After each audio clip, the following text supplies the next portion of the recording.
Hello guys, today we are going to do conjunction, which is also an important part of speech. So what is a conjunction? We see that conjunction is a word which merely it merely means simply it joins two words or two sentences. Okay, like God made the country and man made the town. तो ये दो sentences हैं या दो clauses हैं जो अपने आप में कंप्लीट है. गॉड मेड द कंट्री, ठीक है. तो यहां पे एक हमारे पास सब्जेक्ट है, एक प्रेडिकेट है, राइट. तो इसमें अपना हमारा एक क्लॉज कंप्लीट होता है.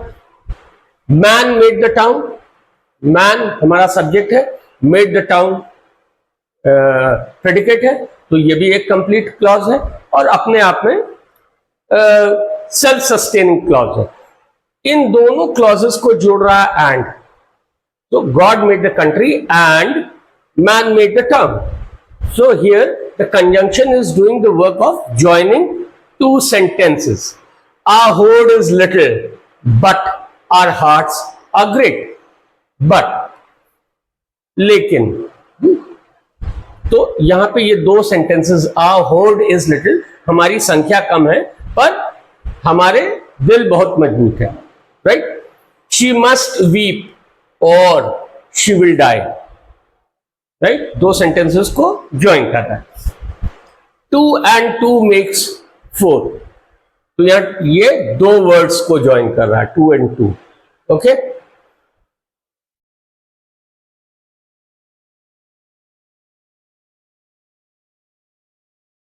So here we see that conjunctions must be carefully distinguished from relative pronouns, relative adverbs and preposition. इनमें भेद करना आवश्यक है क्योंकि कंजंक्शन हमने जैसे पहले कहा merely joins sentences, उसका सिर्फ काम sentences join करने का है.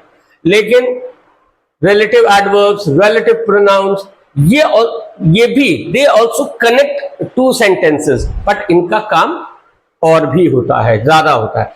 Like this is the house that Jack built. तो यहां पे this is the house Jack built.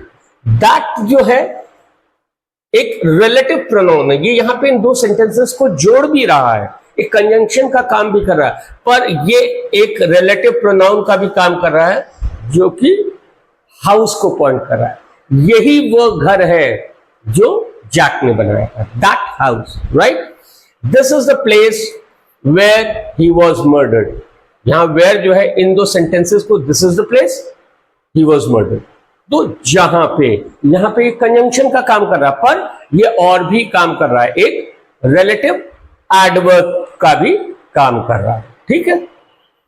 Take this and give that. यहां पे ये एक सिंपल कंजंक्शन का काम हो रहा है. ओके.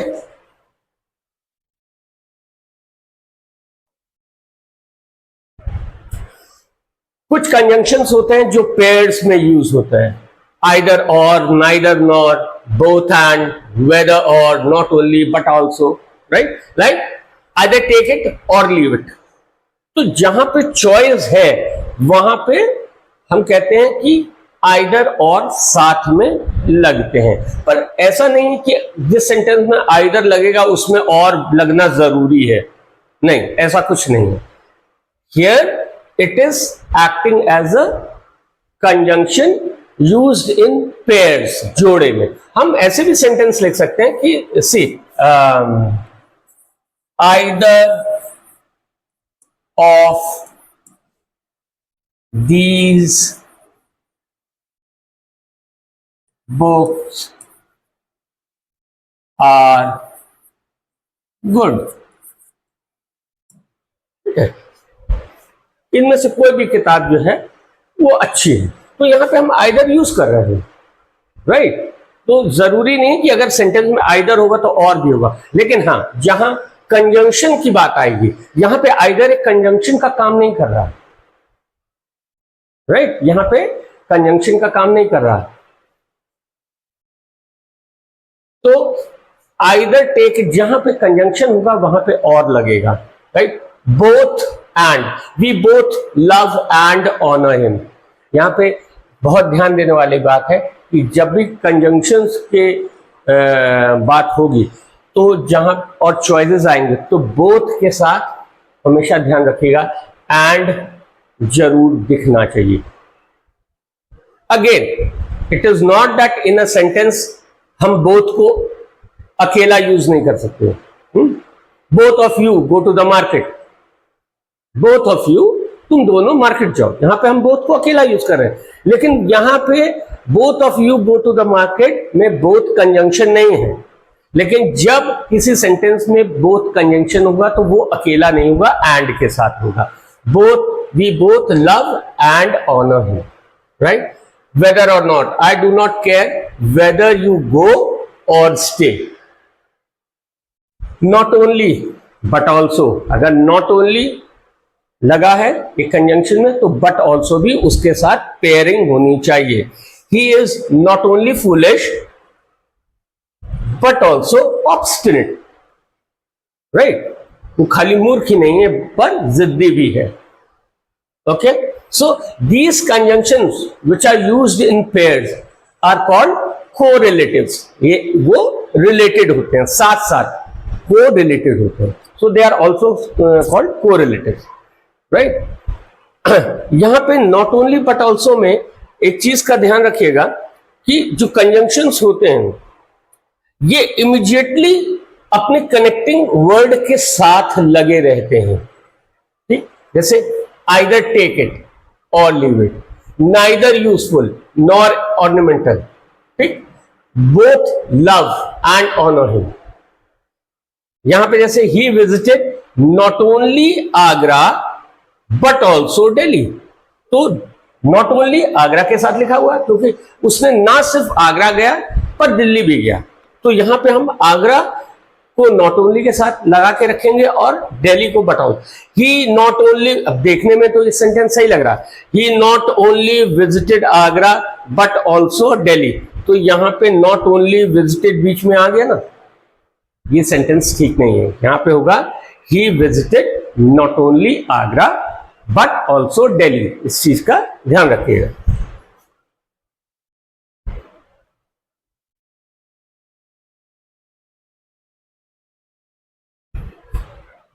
अब देखेंगे हम कि जैसे हमने यूजुअली पढ़ा हुआ है कि कंजंक्शंस जो हैं वो या तो पेयर्स में होंगे या सिंगल वर्ड होंगे, लाइक बट, ओनली, एंड, ठीक है। नहीं, इसके अलावा हमारे कंजंक्शन जो हैं वो एक तरह के कंपाउंड भी होते हैं, यानी कुछ वर्ड्स मिला के भी जो हमारे कंजंक्शंस बनते हैं वो कंपाउंड कंजंक्शंस होते हैं। अब हम देखेंगे कि ये जो कंपाउंड कंजंक्शंस हैं ये एक सेंटेंस में कैसे दो क्लॉजेस को जोड़ रहे हैं, right. In order that the notice was published, ये एक क्लॉज हो गया, ये क्लॉज हो गया। In order that all might know the facts, दोनों क्लॉज हो गए, ठीक। इसमें भी सब्जेक्ट है और प्रेडिकेट है, इसमें भी सब्जेक्ट और प्रेडिकेट है, तो ये दो क्लॉजेस हो गए। अब इनको जोड़ क्या रहा है, इन ऑर्डर दैट, कंजंक्शन हो रहा है, इन ऑर्डर दैट। यहां पे हम सो दैट भी लिख सकते हैं, the notice was publish so that all might know the facts, right. Compound conjunctions.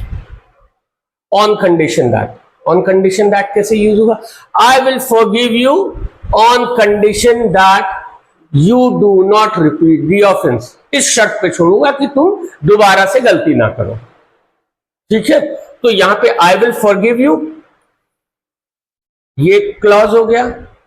You do not repeat the offence, ये दूसरा क्लॉज हो गया। और ऑन कंडीशन दैट हमारा कंजंक्शन हो गया। Even if such an act would not be kind, even if it were just, right? So that he saved some bread so that he should not go hungry. provided that you can borrow the book, provided that you return it soon. यहां पे शर्त ये है, ठीक है, तुम किताब उधार ले सकते हो, शर्त यह है कि जल्दी वापस करो. So provided that becomes a compound conjunction. As though he walks, as though he is slightly lame. Okay, in as much as I must refuse your request, in as much as I believe in unreasonable. So आप जितने भी ये sentences देखेंगे जिसमें compound conjunctions लगे हुए हैं, वो हर सेंटेंस, पूरे सेंटेंस में जो कंजंक्शन है वो दो क्लॉजेस को जोड़ रहा, राइट.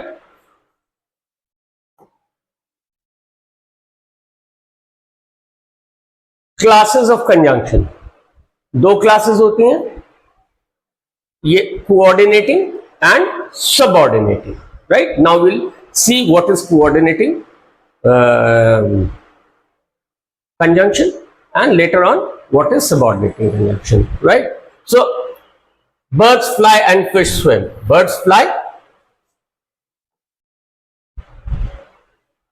birds fly क्लॉज हो गया, फिश स्विम क्लॉज हो गया, एंड हमारा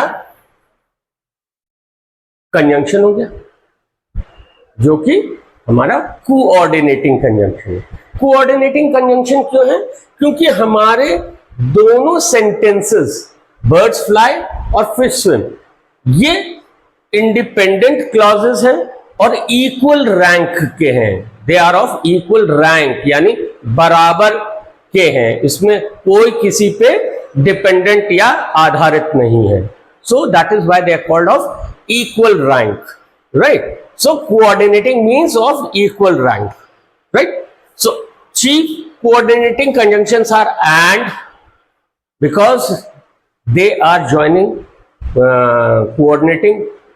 they are joining the two independent clauses of same rank, so they are called coordinating conjunction. And, but, for, or, ये सारे हमारे coordinating conjunctions होते हैं, right.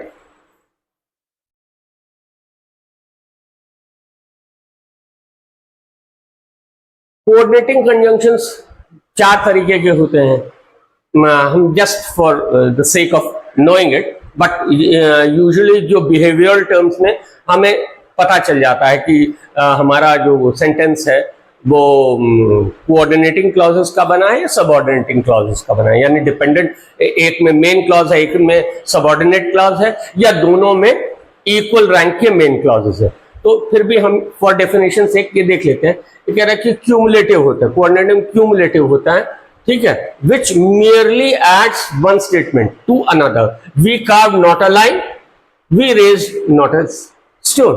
And coordinating conjunction adversative, यानी contrasting meaning, विरोधाभास, जिस सेंटेंस में एक कॉन्ट्रास्टिंग या विरोधाभास हो. He is slow, he is sure, ठीक है, he is slow but he is sure. तो यहां पे हमारा कोऑर्डिनेट है दोनों सिमिलर रैंक के clauses. he is slow, he is sure, right. I was annoyed, I kept quiet. I was annoyed, I kept quiet. यहां पे कंजंक्शन क्या हो गया? still, I kept quiet. I would come, I am engaged. तो यहां पे मैं आ सकता हूं only that I am engage, right. He was all right, only he was fatigued, right. You are getting the feel of what coordinating conjunction is. आपको सिर्फ ये ध्यान देना है कि जो दो क्लॉजेस जिनको वो कंजंक्शन जोड़ रहा है वो क्या इक्वल रैंक के हैं, वो अपने आप में इंडिपेंडेंटली खड़े हो सकते हैं कि नहीं. अगर खड़े हो सकते हैं तो वो इक्वल रैंक के हैं और उनको जोड़ने वाला कंजंक्शन कोऑर्डिनेटिंग कंजंक्शन. ओके,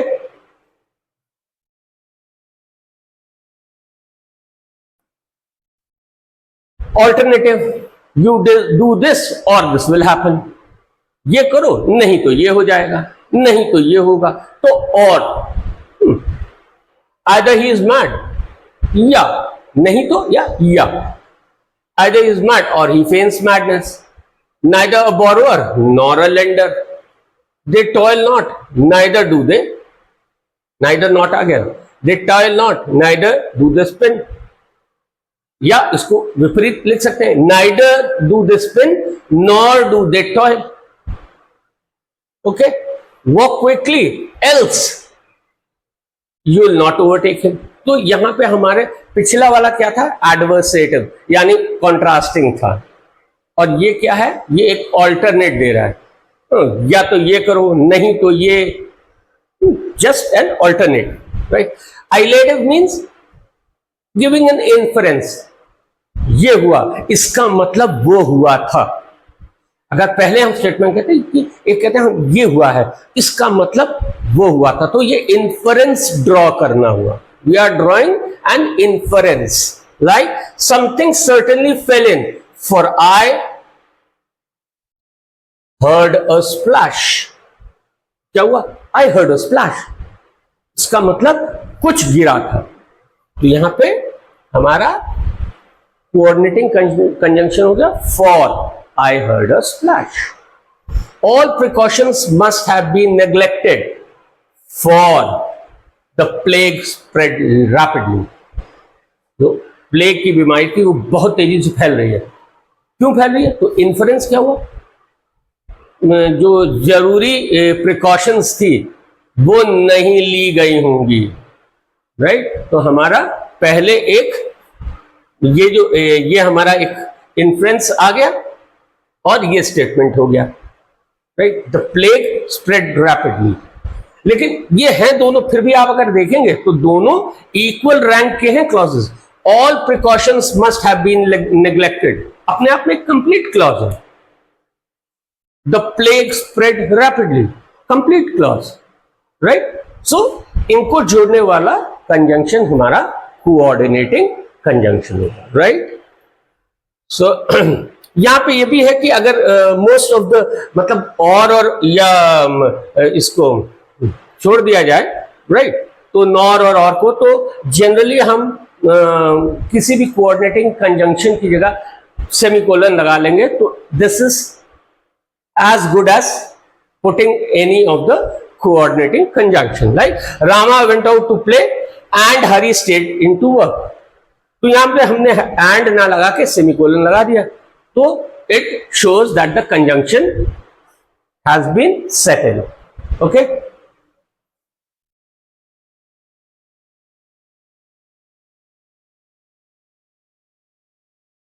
अब देखेंगे कि सबऑर्डिनेटिंग कंजंक्शन क्या होता है. I read the paper because it interests me. Because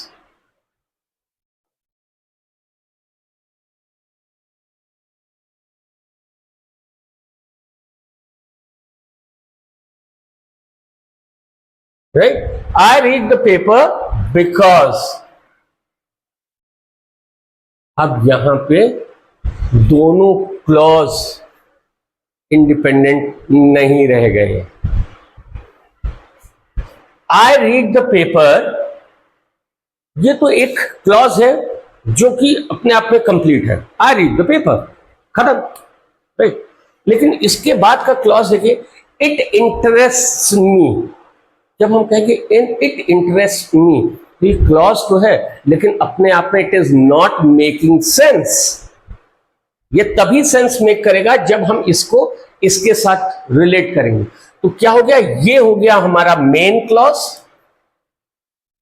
main clause हो गया, और ये हमारा हो गया subordinate.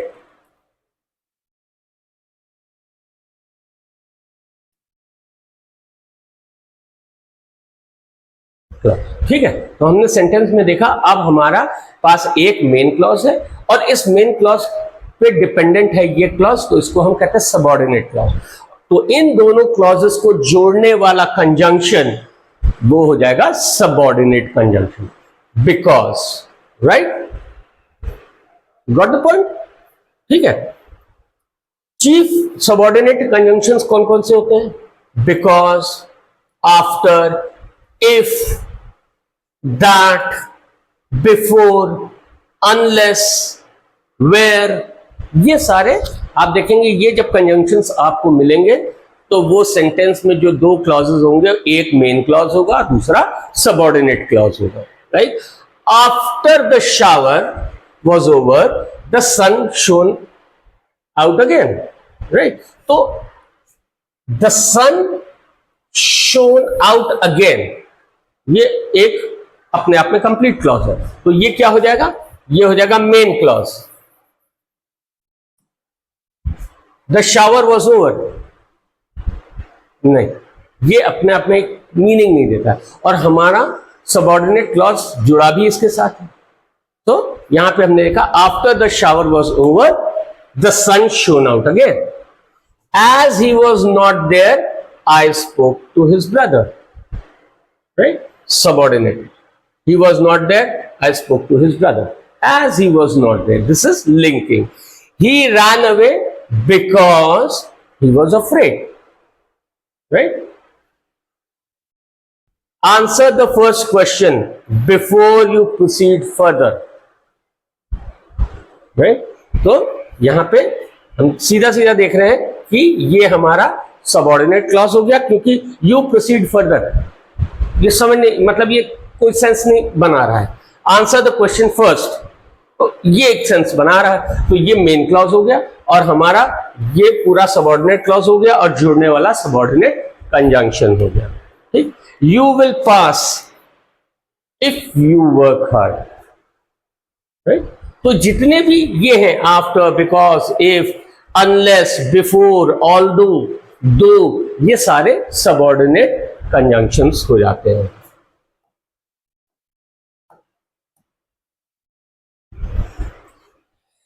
We have further classified, subordinate conjunction into time, reason, right, and two more things. So, time, I would die before I lied. ये करने से पहले, ठीक है, मैं मर जाऊंगा। झूठ बोलने से पहले मैं मर जाऊंगा। No nation can be perfectly well governed till, जब तक, तो एक टाइम का एलिमेंट आ रहा है। Many things have happened since I saw you, जब से। आई रिटर्न होम आफ्टर, के बाद। तो इन सबऑर्डिनेट कंजंक्शन में एक टाइम का एलिमेंट हमें दिखता है। यहां पे हमें कॉज या रीजन, कॉजल जिसे कहते हैं, हमें दिख, my strength is as the strength of 10, because, reason क्या है? मेरी स्ट्रेंथ जो है वो 10 के बराबर है। उसका रीजन क्या है? What is the reason for it? Because, यहां पे क्योंकि, माई हार्ट इज प्योर। यहां पे सिंस भी लग सकता था, since my heart is pure. लेकिन अगर आपके पास सिंस और बिकॉज में लगाने के लिए एक ऑप्शन है तो हमेशा बिकॉज लगाइएगा। बिकॉज, कॉज, रीजन में बिकॉज जो होता है वो सबसे पावरफुल सबऑर्डिनेट कंजंक्शन होता है। Okay, since you wish it, it shall be done, right. As he was not there, I spoke to his brother. As, since, he may enter as he is afraid, right?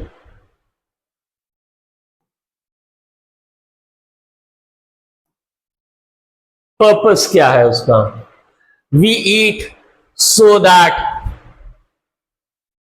we may live, he held my hand lest I should। ये आप जब पढ़ेंगे तो अपने आप ही आप पकड़ना शुरू कर देंगे कि कौन सा वर्ड है जो दो क्लॉजेस को ज्वाइन कर रहा है, right. Result, he was so tired that, इतना थका था कि he could scarcely stand। वो की जो है हमारा हिंदी का, वो यहां पे दैट रीजन दे रहा है।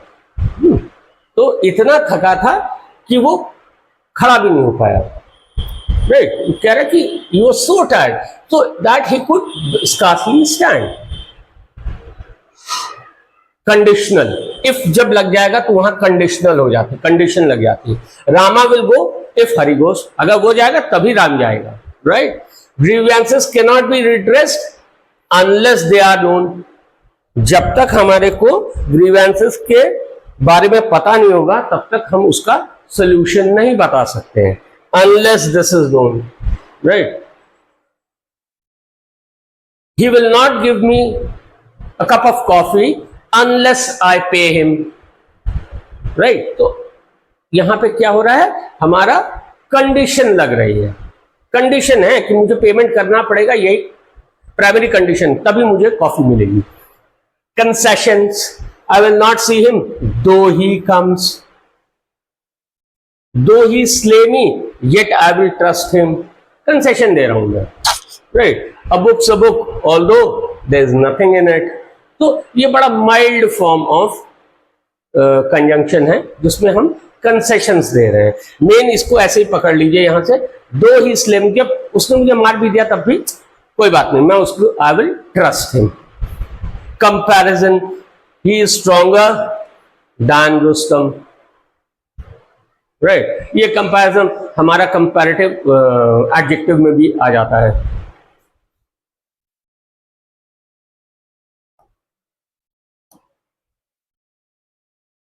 अब हम देखेंगे कुछ सब कंजंक्शन जिनका यूज क्या है.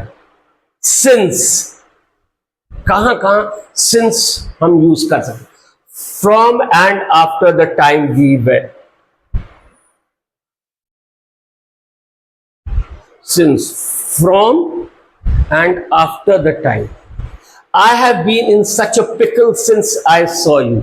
जब से देखा है और आज तक, ठीक? So I have been in such a pickle, मेरी अजीब सी हालत है जब से मैंने तुम्हें देखा. Since I saw you. Many things have happened since I left school.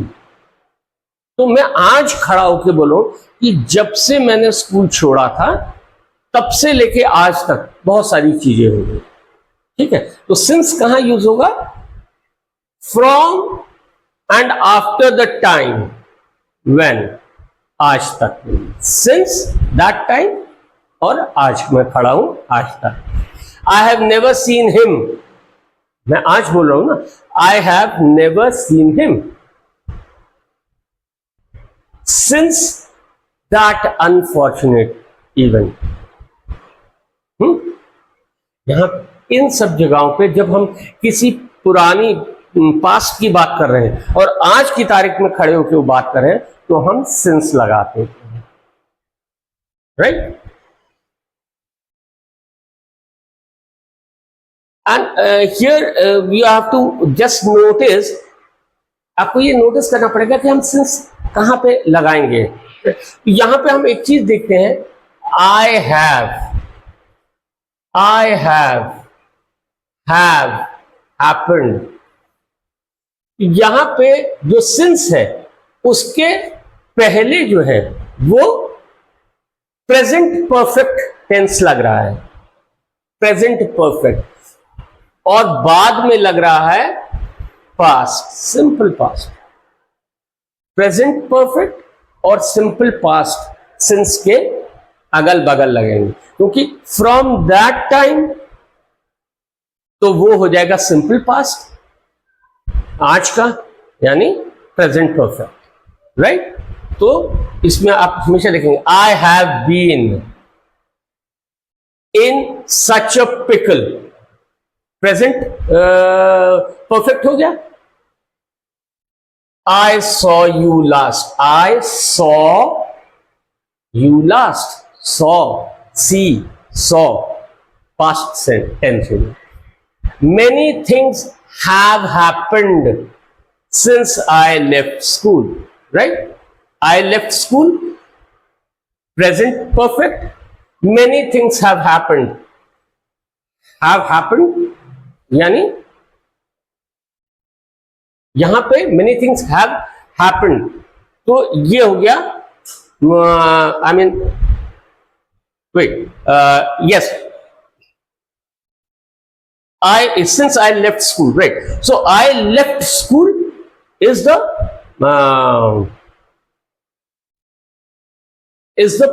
simple past tense. I left school, right? Many things have happened. So have happened, have been, ये हो गया present perfect. Okay. I have never seen him since that unfortunate event happened. Simple past. I have never seen him. So present perfect. यहां पे आप identify कर लेंगे, अगर sentence में कंजंक्शन के बाद हमारा सिंपल पास्ट लगा है और हम ये हैव सिंस से पहले, यानी इस कंजंक्शन से पहले हैव जैसा कोई वर्ड दिख रहा है हमें, तो हम आइडेंटिफाई करेंगे कि क्या ये प्रेजेंट परफेक्ट है। तो यहां पे हम समझ जाएंगे कि यहां सिंस ही लगना चाहिए। ओके, ये यहां पे कॉजल हो गया जो हमने पहले भी यूज किया था, seeing that in as since you wish it it shall be done.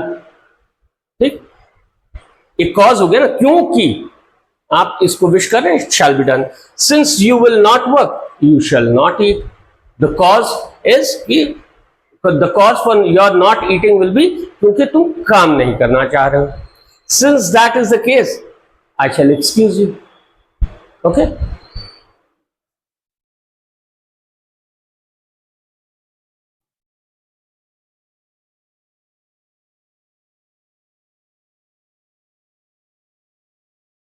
Or another conjunction. So it is introduced as an alternative. एक चीज, योर पर्स और your life, you must work और स्टार। ऑल्टरनेटिव है तुम्हारे पास, या तो काम करो या भूखे मरो। टेक दिस बुक या दैट बुक, तो ऑल्टरनेट चॉइस है, राइट। अब दूसरा और का कहां यूज है कि ऑल्टरनेटिव नेम और synonyms, like the violin of fiddle has become the leading instrument, right. किसी वायलिन को फिडल भी बोलते हैं, तो यहां पे हम क्या कर रहा है, एक ऑल्टरनेट नेम इंट्रोड्यूस कर रहा है, चाहे उसे वायलिन बोलो चाहे फिडल बोलो, राइट। और कैसे यूज हो सकता है, to mean otherwise, you mean we must hasten or night will overtake अस, या अदरवाइज नाइट विल टेक। यहां पे देखिए, यहां पे ये ऑल्टरनेट नहीं दे रहा है, यहां पे ये नहीं तो बोल रहा है, यहां पे या तो या ये ले लो या ये ले लो, लेकिन यहां कह रहा है ये करो नहीं तो night will overtake us. As near equivalent, the troops were not wanting in strength और करेज। दोनों, ये दोनों जो नाउन्स हैं, जो एब्स्ट्रैक्ट नाउन है, ये एक दूसरे के मतलब बराबर पे स्टैंड करते हैं। तो ये और जो यहां इंट्रोड्यूस हुआ, ये क्या कर रहा है, एक इक्विवेलेंट को एक साथ एक सेंटेंस में ब्रिंग अप कर रहा है। The troops were not wanting in strength और courage, right, but they were badly fade.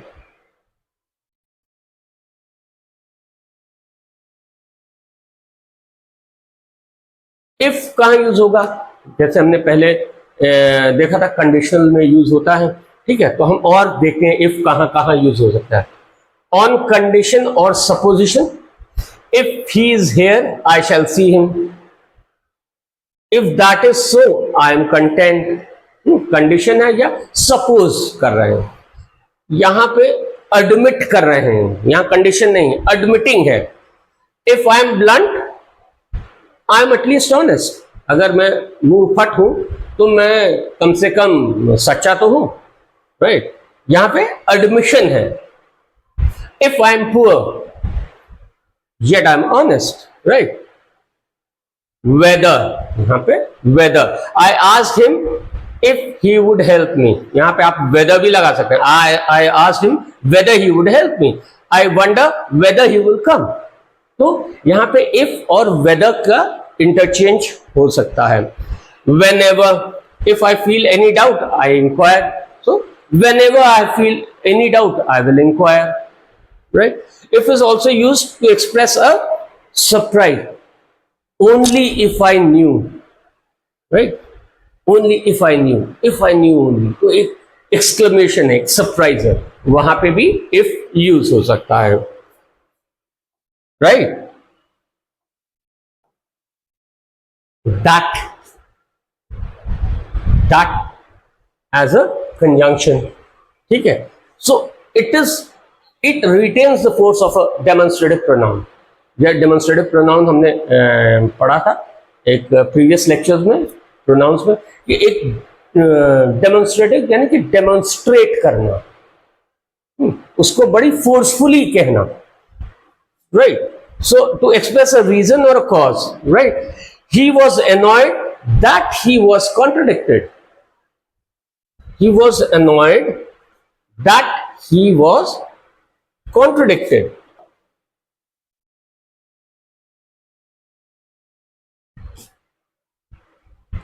तो यहां पे रीजन या कॉज है, लेकिन हमारा डेमोन्स्ट्रेटिव प्रोनाउन क्या था, वो एक्चुअली किसी पर्टिकुलर नाउन की तरफ पॉइंट करता था, राइट। यहां पे किसी को पॉइंट नहीं कर रहा है। He was annoyed that he was, वो अनॉयड था क्योंकि वो मतलब गुस्सा था क्योंकि उसकी बात काट दी गई, तो यहां पे ये एक कंजंक्शन की तरह यूज हो रहा है, okay. That he was interrupted और कॉन्ट्रडिक्टेड। यहां पे purpose, we so that we may reap, थोड़ी सी पोएटिक है। He kept quiet that the dispute might seize.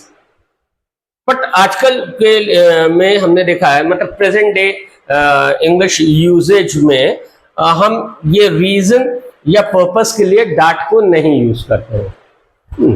Reason के लिए हमारे पास बिकॉज और अदर हैं, सिंस है, तो हम दैट को नहीं यूज करते।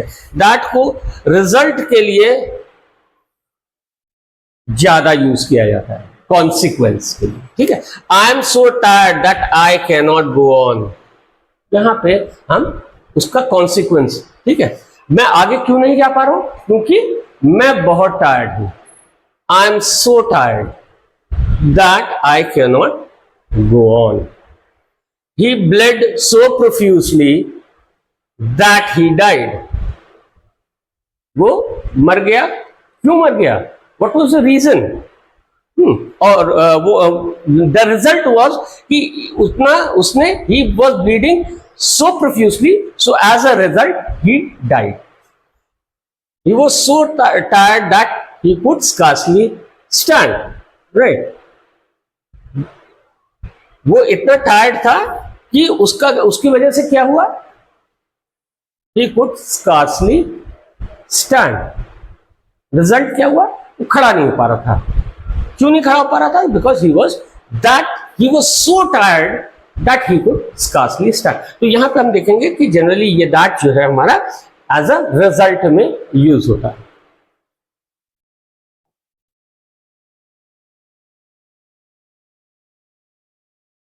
while during the time that as long as while he was sleeping an enemy laid mines, while he was sleeping मतलब कि during the time he was sleeping the enemy laid mines, while there is life there is no hope, right। at the same time, यहां पर था during the time, while he was sleeping the enemy laid the mines, यहां पे same time, the girls sang while the boys played, while he found fault he also praised, यहां पे whereas, while I have no money to spend you have nothing to spend on, whereas I have no money to spend you have nothing to spend on, while this is true of some it is not true for all, okay।